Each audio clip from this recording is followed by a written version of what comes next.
Hello, lovely folk. This is a coffee video. I've recently gotten a handful of questions about my academic journey, and since that is a bit of an involved story, buckle up. You see how long this video is. As always, thank you so much for being here. If you enjoyed this video, please like it and subscribe to my channel. Okay, school. I talked a bit about this before when I first got remarks back for my thesis, but I found myself repeatedly saying, I won't bore you with the details, or I won't go too much into this. Well, here we are, and now I will bore you with the details, and I will get into it. From the top, I will be the first to admit that I was not always the best student. Some will argue that I wasn't challenged to my full potential, and the boredom I suffered made me lazy.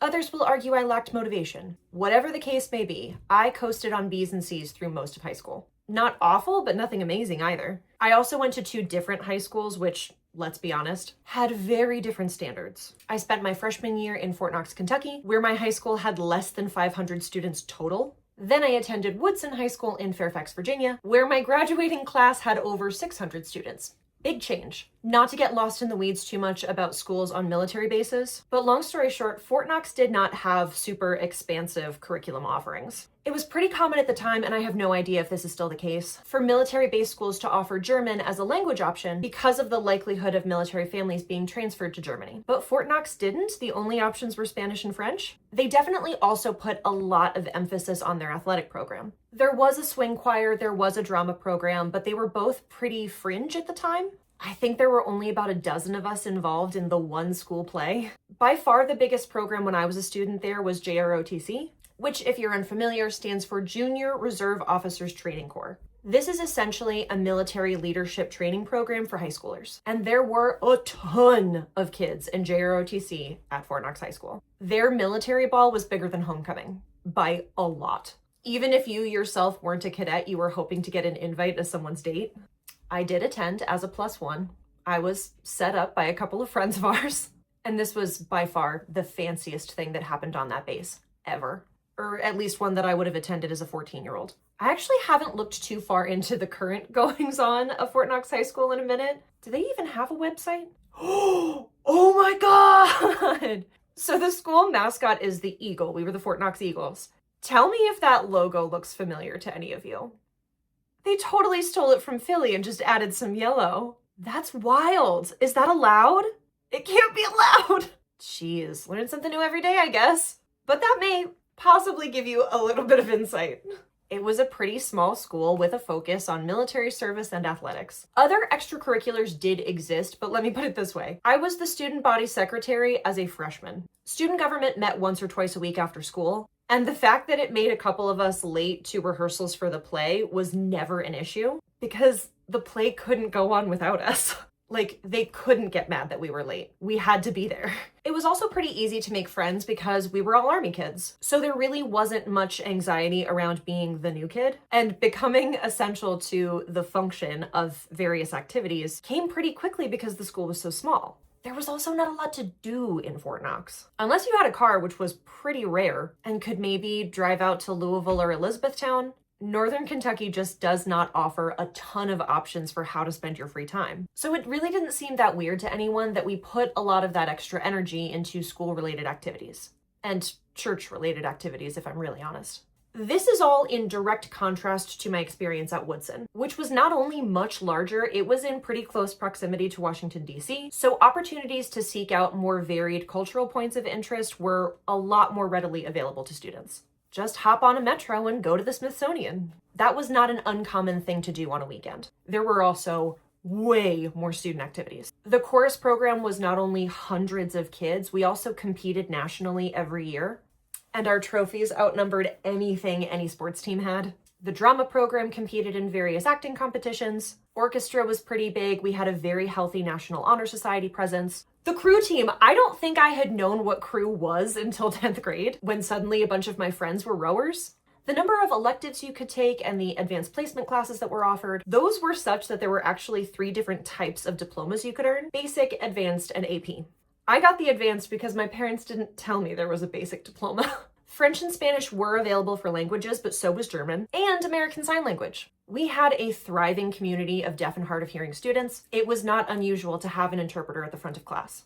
That said, there was also plenty of support for speakers of various Asian languages as well. The school's website lists the 4 most common ones right next to Spanish at the top of the page. This just gives you a picture of how different the experience at Woodson was from Fort Knox. But the biggest difference that I felt between the two schools was the expectation of college. At Fort Knox, it was not abnormal for seniors to get engaged at prom. A prom without at least 3 proposals was considered a somewhat dull affair. Woodson, on the other hand, yeah, very different.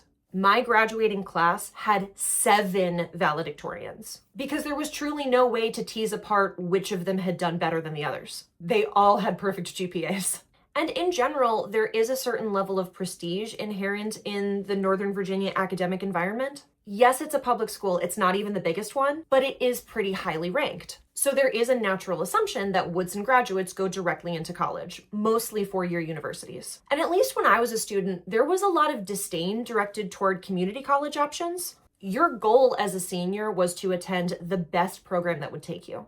It was not out of the ordinary for students to apply to places like MIT and Princeton. I should mention it's also a pretty wealthy area. There were way more juniors and seniors with cars than there were in Kentucky. The typical roadblocks of tuition costs didn't affect a lot of kids. So private, Ivy League, expensive, it didn't matter as much. You wanted the best. Now, personally, I have never bought into institution-specific prestige. The Ivy Leagues seem cool and historic and all, but Ted Cruz went to Harvard, okay? I am not big on attendance at this place will automatically make you a smarter person. Also, let's be so real, I couldn't have gotten into any of those places with my decidedly average grades. And even if I did, my college fund had its limits. I was excited for my classmates who got into Georgetown and Yale, but I knew pretty early that was just not my destiny for a variety of reasons. Now, my grades were fine-ish, but it was my test scores that were really solid. At the time, the essay portion of the SAT was optional, but it looked good to plenty of schools. And I nailed it. I did well on the verbal, okay on the math, but my essay is what made that score sing. So on the advice of my guidance counselor, I applied to about 6 schools. 2 reaches, 2 middle of the packs, and 2 safeties. I got into all but 1, but some were pretty quickly discounted not only for financial limitations, but also because of distance. My mother instituted a 4-hour rule. She taps out after 4 hours of driving, and her logic was that if anything happened to me, she wanted to be able to get to me as directly as she could. At the time, I hated this rule. I thought it was so unfair. I now acknowledged that there was some value to it, but not only was I not the kid that had any sort of medical emergency while I was in college, but by the time my youngest brother went to college, that was more like a 6-hour drive. The pains of being the first. Hashtag eldest daughter life. Anyway, I was glad to have gotten into 3 Virginia schools, but I wasn't really all that excited about one. Another was going to be way too expensive, and the third was going to be packed with Woodson kids. And I was eager for something outside of that box that would force me to branch out a little more. So where I actually went was Indiana University of Pennsylvania. Those of you who are familiar will clock it as a party school to rival Penn State. And those of you who are not familiar will think that I am very confused.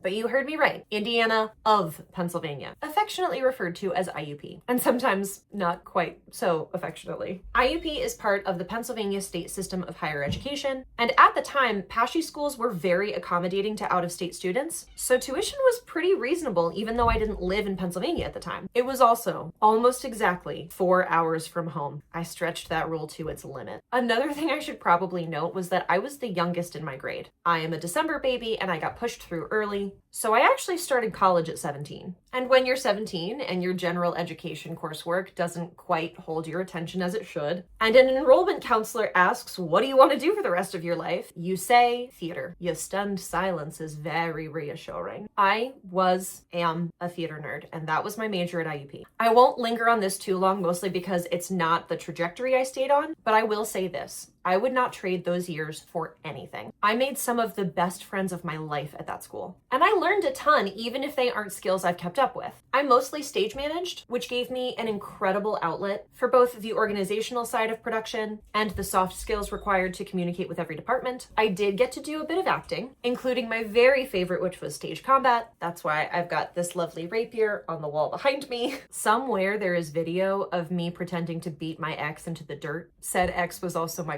combat partner before we got together. And wow, was that a story for another time. Grade-wise, I aced every single one of my theater classes, as well as most of my other humanities. But again, I kind of fumbled my way through the requisite math and science. In essence, I knew what I was good at, and I chose to throw myself into arts classes, even as I grew frustrated that as a theater student, I still needed to take physics. Still, I really loved my time in this program, even if some weeks were absolutely brutal. We took shows to KCACTF every year, which is the Kennedy Center American College Theater Festival. We actually hosted the festival for 2 of the years I was there, which was both great and horrible at the same time. And IUP is also home to Fisher Auditorium, where I worked for professional touring shows that came through town. Union wages as a student employee. That was the best money you could make on campus at the time. And I got to work on everything from In the Heights to Stomp to the Yamamoto drummers, who were far and away the best company to work with. So I got a lot of professional experience under my belt as a stagehand. It is also definitely a party school. On my life, I did not know that when I applied, and that was not what influenced my decision to go, but I cannot deny it was a pretty big perk while I was there. Indiana itself is not the smallest town in Western PA, but it's not large. The 2 major draws of the town itself are the school and the fact that it was where Jimmy Stewart grew up. There is a Jimmy Stewart museum. There is a senior synthesis course all about Jimmy Stewart's life and career. And the best part is the crosswalk at the corner of 9th and Philadelphia Street. At some point, the town got an impersonator to record his voice. So when you press the crosswalk button, this recording will tell you, as Jimmy, that the walk sign is on, and it will count down in an impression of his voice. We still make fun of it, but it was really pretty charming. Indiana also isn't far from Pittsburgh, about an hour drive away, and that's where you've got the Andy Warhol Museum. A few more points of interest that weren't a bad way to spend a Saturday. But mostly, we just threw a lot of themed parties in our apartments, and sometimes when the weather was nice, we would go out to one of the state parks nearby. Most of us did also have work-study jobs, or part-time jobs off campus, including me.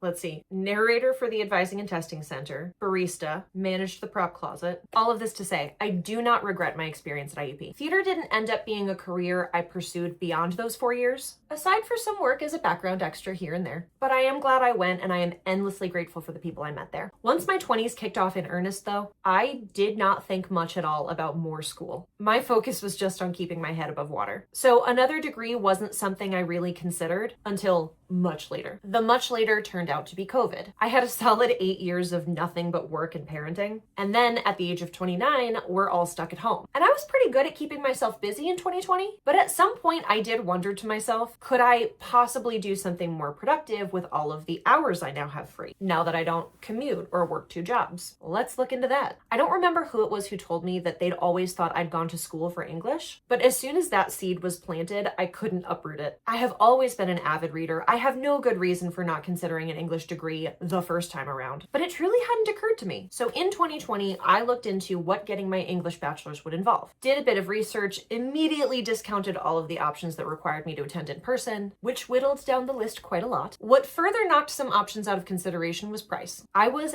adamant that I would not take out student loans, which I did have to do for my theater program at IUP. And paying those back was possible, but it was a huge pain. I was determined to pay for my English degree out of pocket, which meant A, working within my existing budget, and B, payment plan options that would allow me to pay a smaller amount by month rather than a huge chunk at the beginning of the semester. After a few weeks of looking, I found a program I knew I could afford. It was completely online, it would offer me a lot of flexibility, and that was Louisiana State University at Alexandria. This is under the LSU umbrella, but it is a satellite school. I was never a Tiger, I was a general. But LSUA offered their entire English program fully remote, and for a very reasonable cost. I requested some information through their website, I made an appointment with an admissions counselor, asked a ton of questions, and then I was sold. That felt like the right place for me. So I set to checking off as many requirements as I could. This leads me to CLEP, which stands for College Level Examination Program. I was 30 years old at this point. I was not going to retake Biology 101, but it turns out you can take tests that earn you the credit for lots of general education requirements. And these tests are all run by the College Board, which is the same body that runs the SAT and the ACT. Now, not every university accepts CLEP, and schools that do accept CLEP don't accept every CLEP test as credit, but every institution that takes any of them will have a list of CLEP tests on their website alongside what general education requirement that those tests would satisfy. For example, the CLEP test American History 1 aligns with LSUA's social studies requirement that would normally be covered by taking History 2055. The college algebra CLEP test satisfies their Math 1021 requirement, and so on. One exhausting test gets you 3 to 6 credits toward your degree, and it costs $97 for the exam fee, plus whatever a testing center will charge you to proctor it. For me, it was Germanna Community College, which isn't too far away from me, and they charged $25 per exam. So that's $122 per test that gave me 6 credits in biology's case, and 3 credits each for the rest of the exams I took. That is money well spent. I saved thousands of dollars and full semesters of my time, and especially for someone like me that struggled with math and science for such a long time, but had a history of testing fairly well, it was a godsend. I will forever extol the virtues of CLEP, and I wish more people knew that was an option. The money I could have saved the first time around. I took as many CLEP tests as LSUA allowed, which was quite a few. I bought the College Board's full study guide of that year's tests. I spent months preparing. I signed up with Germanna to have the exams proctored, and I essentially tested pass-fail for a bunch of general education requirements so that I wouldn't have to take them over again. That's another perk of CLEP. Because they show as pass on your transcript, they don't affect your GPA at all. It scores on a scale of 20 to 80. I needed a score of 60 or higher in order to earn my biology credits. I got a 62, which would have shown as a high C, low B, but it isn't counted that way. It just shows that you earned the credits. And your actual GPA is only determined by coursework you've taken through the school. Did all of that, then I transferred all of those credits in, and I enrolled as a student. I have to say, LSUA was a pretty funny blend. On the one hand, every professor in the English department was a PhD, and we all called them Dr. Ellington, Dr. Jones, Dr. Beard, which by the way was a far departure from my experience in my theater program, where not only did no one have PhDs, we were also all on a first name basis with the entire faculty. So there was a formality to LSUA that felt a little bit different for me. Yet at the same time, there were almost no defining characteristics of my entire class. We were all different ages with very different backgrounds. Most of us had kids, we lived in different areas, had very different career paths. All that really united us was a wish to earn a degree in our own time without having to borrow money in order to be able to afford it. There was also a required grammar class that I was annoyed about having to take at first until I realized 2 things. Number 1, there are thousands of college students that could absolutely benefit from a devoted grammar class. I remember being appalled at the number of misplaced commas I would see during peer review when I was at IUP. And number 2, having a pretty strong handle on grammar myself, it was an easy A I was happy to collect. And now I am fully reformed. Required grammar classes for all bachelor students. Always, forever. It's a good idea. Another requirement I got a little irked about was public speaking. First of all, I had 4 years of theater already. What did I need a public speaking class for? Second, this professor didn't follow his own syllabus, so my grade was calculated improperly. I had near perfect scores on all of the actual presentations we were required to do, but because he added 2 extra sets of discussion posts that weren't originally in his curriculum plan, I got no credit for those and had to appeal my final grade. I did get it fixed. My department head was very understanding. That's something I really appreciated learning about myself as an older student. At 19, I never would have fought a grade, even if I knew it was incorrect. We did have one theater professor who a group of us shared concerns about because our grades were all over the place and he was super inconsistent, but that wasn't a conversation I would have felt comfortable having alone without the support of numbers. But then as a 30-year-old, I had no problem sending an email to my department chair and letting her know, hey, I don't think this is right. Can I get a second opinion? Nothing I ever escalated was impolite or showed any disrespect toward the professors, but I think as a younger student, I had a real fear of coming across as difficult. At 30, I had learned to stick up for myself a bit more, and I definitely saw a difference in how I engaged with the coursework as well. All in all, I had an adjustment period. I got to know myself as a different sort of student, which was worlds apart from the type of student I was a decade prior. Learning curves for sure, but very worth it. And at one point, my brother and I talked about this. Once you have some real world experience and have been in the workforce for a while, going back to school presents a new array of challenges because you've been operating with the ability to look up whenever you need it. Life is an open note quiz. Very few circumstances in day-to-day grown-up life require you to remember and write down every single thing you've learned in the ways that an exam would. I do recognize there are exceptions to this, but generally, if you can't remember an answer, you can always look it up. You can ask for help, you can double check a resource. Getting into the habit of relying on that, and then going back to school where you can't always do that, It's tough. It was definitely worth it though. I'm really glad I did it. And I'm also glad I had those kinds of growing pains. I'm proud of myself for pushing through. I understood myself as a student so much better. And by the time I got through my required courses, there were some really fantastic electives and topics classes I got to sink my teeth into. I had never read John Milton before, but Dr. Blackwell was so eager to talk about Paradise Lost, it was infectious. I had read some James Baldwin previously, but never from an academic perspective, and so I was suddenly writing hundreds of words of analysis about Giovanni's Room. And this is where I started to really get a feel for literary research. I got so excited about this entire course on Ovid, who I had known was a Roman poet, but I hadn't understood how profound an effect he'd had on popular tales of Greek mythology and how we recognize them today as a modern audience. I'll need to save that for another video. I have quite a lot to say there. When we got to Shakespeare, I was so prepared. I already had a whole theater degree worth of Shakespeare study under my belt. Let me tell you all about The Tempest. Everyone was really engaged and so excited to contribute. Some of the conversation had in those discussion posts was incredible. This is where I became a star student. I aced my English coursework, except I got 1 C from a horrible professor who directly copied that class's poetry curriculum from the British Literature 2 curriculum. I wish I was kidding. The essay prompts, the test questions, they were all exactly the same.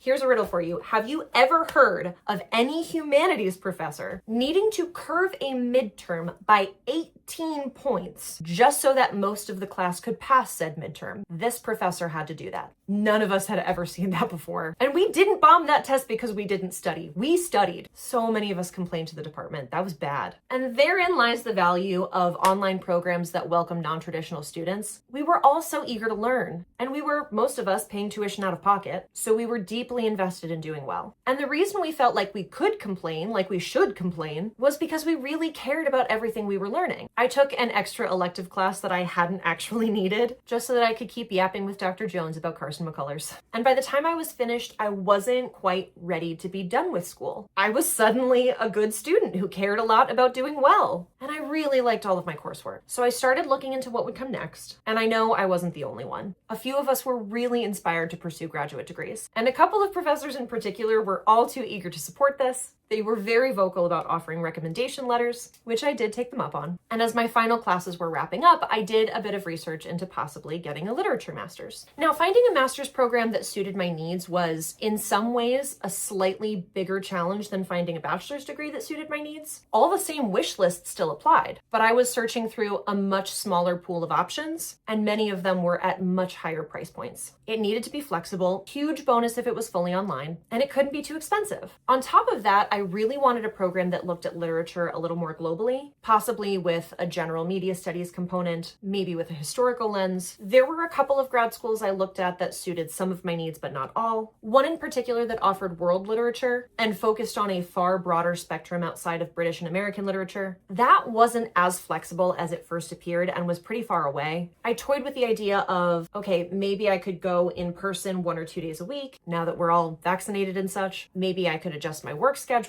attend a more synchronous program. That still left the money component, and yikes. The 2 schools that were top of my list in the United States would have definitely required me to take out student loans, which I was still really hoping to avoid. Then I started looking outside of the US, and bingo. The Masters of Literature and Culture at the University of Hertfordshire checked every one of my boxes. I didn't bother looking any further. I applied nowhere else. That was the place I wanted to go to school. I knew I wanted a bit of a break, but I also knew I didn't want too much time to pass between one program and the other. I submitted a lot of my application materials to UH pretty quickly to make sure I could get a spot for the following term, and I did. So a few months after finishing up at LSUA, I started my master's program. If you've made it this far, thank you so much for watching. I truly appreciate it, and if you have any questions at all, be sure to pop them in the comments down below, and I will answer as many of them as I can. So grad school. If you had told me 15 years ago that that's something I was going to be doing in my 30s, I can't say I would have believed you. And in fact, at one point, I remember my grandfather discouraging me from taking a gap year of any kind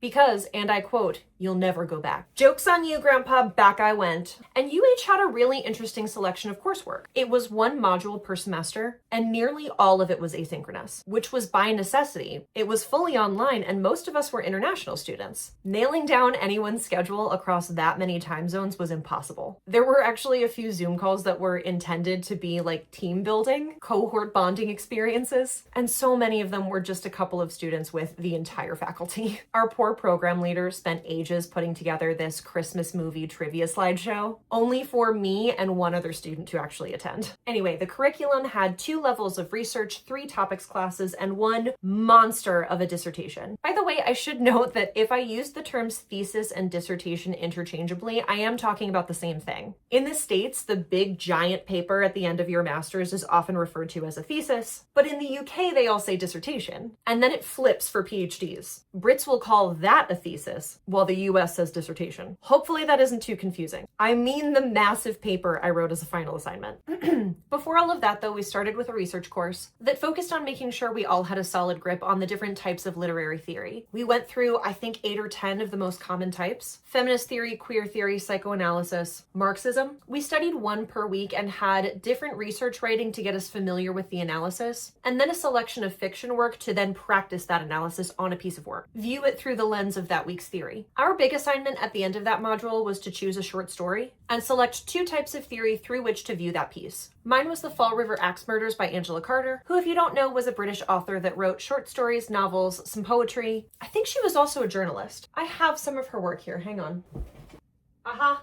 There she is. This isn't all her work. This is mostly stories she edited. This one doesn't have the piece I chose, but The Fall River Axe Murders is a short story of hers about the Lizzie Borden case, and I chose to analyze it through the view of feminist theory and psychoanalysis. One I love, and the other I cannot stand. I took it as a bit of a personal challenge to make those 2 methods talk to each other. There is a ton to explore on both sides, and as much as I despise some elements of psychoanalytic theory, I was determined to understand it better, and I'm really proud of what I came up with. Then there were the topics classes, and I was surprised that the one where I excelled the most was eco-criticism. I was looking forward to the class, I was enjoying what we were learning, but eco-criticism, that wasn't one where I was expecting to do particularly better. This is the study of literature and culture as they relate to their environments, particularly their physical settings. We talked a lot about the different ecological concerns that applied to one region versus another, one era versus another. Pause. It should be noted that there is no small amount of reading that goes into a literature MA. I do have some printed pages of some of the articles we were given. Okay, here. So this is one class's articles that does not include the textbooks we read from and all of the fiction books we studied separately. I have all of those bookmarked on my computer. These are just printouts of the articles. I do appreciate things in physical form. Just a quick good to know. Back to eco-criticism. Actually, the name of the course itself was Earthwards, which just sounds very charming and lovely. We talked a lot about The Road by Cormac McCarthy, which follows a father and son as they journey through a post-apocalyptic American South. I really liked Rings of Saturn by W.G. Sebald, which is where we entered into our conversations about creative nonfiction. The narrator is both Sebald himself and not, and the story follows his walking tour of the East Anglian coast, as well as his commentary on various landmarks he sees as they relate to climate change and colonialism. Pretty genre-bending. It was pretty surprising and very different from anything I'd read before. But this book had a huge impact on its readers. There are now trails you can follow to recreate the walk taken in the story. And people do it every year. Every class in this program talked a lot about how life and art mimic each other, but this expanded on that concept in a lot of very measurable, traceable ways. Our final for this class was a piece of nonfiction writing that centered on environment. It could be any place in the world that was personally important to each of us. I chose my grandmother's house, and that was the highest mark I got in the entire program. And I think it may have also been the highest grade anyone in our cohort got during the entire program. UK grading can be a little tricky to explain, but hopefully this handy chart will help. I got an 85, which I was elated. It was something I really agonized over. I wanted to do justice to what was a really special place to me growing up. I didn't have a great sense of permanence as a kid. In a military family, you move around every few years. No one place really gives you a strong sense of home over any others. But because I spent so much time visiting with my grandma, and it was the house she lived in for so long, that felt like the right place to honor her with a story. I spent a lot of time making sure I focused on how traveling to and from there was significant, the details of her living room, her kitchen. So to have that piece earn a high grade, I was really proud of myself. There was also a reflective commentary as the other half of the same assignment, and this encouraged us to apply what we'd learned about how to assess environmental writing to our own work and write a reflection on our own process. And I did learn a lot about myself as a writer in that class. And at some point, I think I'd like to go back through the reading list and give more of those stories another look. Then came historical fiction, specifically memory, nostalgia, and the past in contemporary culture, which is exactly as it sounds. And for someone like like me who loves historical fiction for all of those elements, I dove headfirst into this reading list. There was Remains of the Day, Hamnet, Gentleman Jack, but there were also a lot of different forms of media we explored in this class. There was an episode of It's a Sin, which was a British television show that ran on Channel 4. This was set in 1980s London during the HIV/AIDS crisis. There was a documentary about the historical reenactment of the Battle of Orgreave, which originally happened during the UK miners' strike. Oh, I remember really liking A Rising Man by Abir Mukherjee. We had some really good conversations about post-colonialism, with some secondary reading on Raj revival tourism, which is a whole line of study that deserves so much more than just a sentence. But there is a profound fascination with the preservation of the remnants of imperialism. Empires are bad, and yet the art and the history left behind by them are still sources of great interest. In one of our earlier discussion forums, I remember posting about the consumption of history, the idea that something being historical is a selling point. We all added a ton of photos to these posts, and one of the ones I chose was from an exhibit at the Metropolitan Museum of Art called Sleeping Beauties, where these old garments are so delicate and so fragile that they have to be displayed laying down. They cannot be put on mannequins or else they'd fall apart. But they're still on display and people still want to see them. My professor responded to this with a photo he had taken of Anne Bronte's handkerchief from when she was suffering from tuberculosis, and it's crumpled as though she's just used it. It still has a blood stain on it from where she would have coughed. This air of authenticity is a huge selling point when we think about how we consume history. There were two big papers for this course, but my favorite was the one I wrote about women in the early 20th century in New York City. No, I haven't watched the Gilded Age TV show yet. I know I need to. It's definitely a period that interests me. For this paper, I chose The Lions of Fifth Avenue by Fiona Davis and The Personal Librarian by Marie Benedict and Victoria Christopher Murray. And I really let myself time travel a little bit as I studied these books. The Personal Librarian in particular led me down a really fascinating rabbit hole into the life of Belle DeCosta Green, who was the personal librarian to J.P. Morgan, where she spent years cultivating what would later become the Morgan Library and Museum in New York City. And she then became the inaugural director of the museum.